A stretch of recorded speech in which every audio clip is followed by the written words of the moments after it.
Hey, welcome to another episode of The Fragmentality. I'm Cheryl, and today first we're going to talk about Injustice Gods Among Us, the DC fighting game.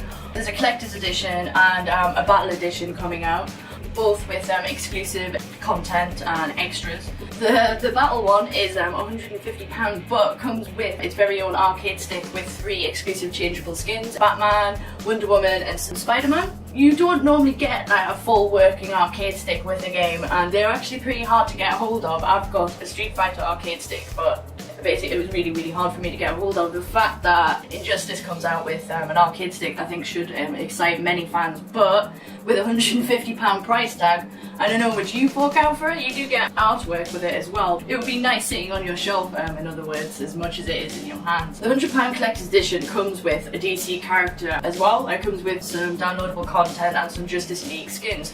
So you're looking at like a lot of artwork, which is obviously a good thing with it being linked in with the DC comic books. I know you can also follow the Injustice Gods Among Us online comic book. But if you're excited about it, please do leave a comment. I know I've got a good amount of friends who died to get their hands on it. There is a lot of trailers floating around online for like certain characters and stuff like that. Like Catwoman. The thing I'm most excited about myself is probably the arenas you fight in. You get to see a lot of like the comic book backstory, and like some of the character fights will no doubt be like notorious for being set in certain places due to like the comic books as well. So I guess we'll see how much it follows like the comic books and stuff like that, or if there's any like story elements within the game that kind of refer back to the comics. Otherwise, keep an eye out for trailers, keep me informed, I will get back to you.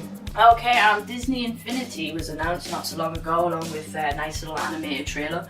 Basically, it's a game based on the Disney Universe characters, the Pirates of the Caribbean and Monsters Inc. as well. But a lot of the characters from the Disney franchise basically put into a game, and it's like a sandbox game, but you build your own worlds and you can cross these worlds as well, these universes. That's not the most interesting part about the game. Apparently, you can get characters and add-ons a little bit like Skylanders. It seems game producers are also starting to try and get toys involved again to be like an interactive basis for the game. I absolutely adore games with toys or like a little add-on extra. Like Sonic Adventures had the UMD where you could take your Chow-Chows out with you, or anything like that. Really, I think if it's done well, is nothing but like an open window or an open door to add to a game like that. As for an adult take on it, would I play it?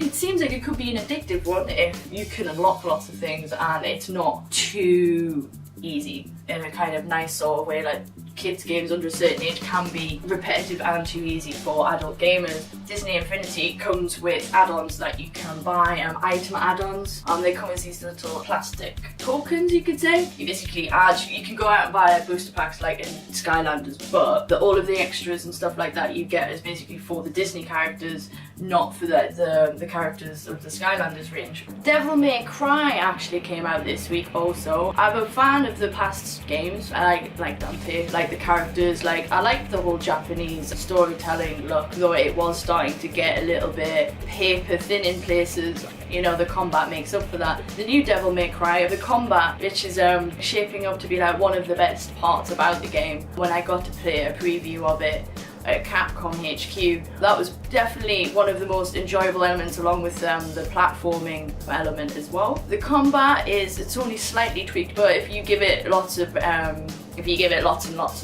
of practice, lots and lots of time and invest in the game, apparently it coughs up the goods, and with many hours of horrific demon slaying action, and there's some terrific looking bosses in there as well, which is always good for like a Devil May Cry games, is to bring like the religious side, religious references. When you fight the bosses, it shows you like the relevance between Dante, his missions, and like the relevance of like the religious kind of side of Devil May Cry. That's all from me. I hope you've enjoyed what I've had to say, and I will see you next time. Bye!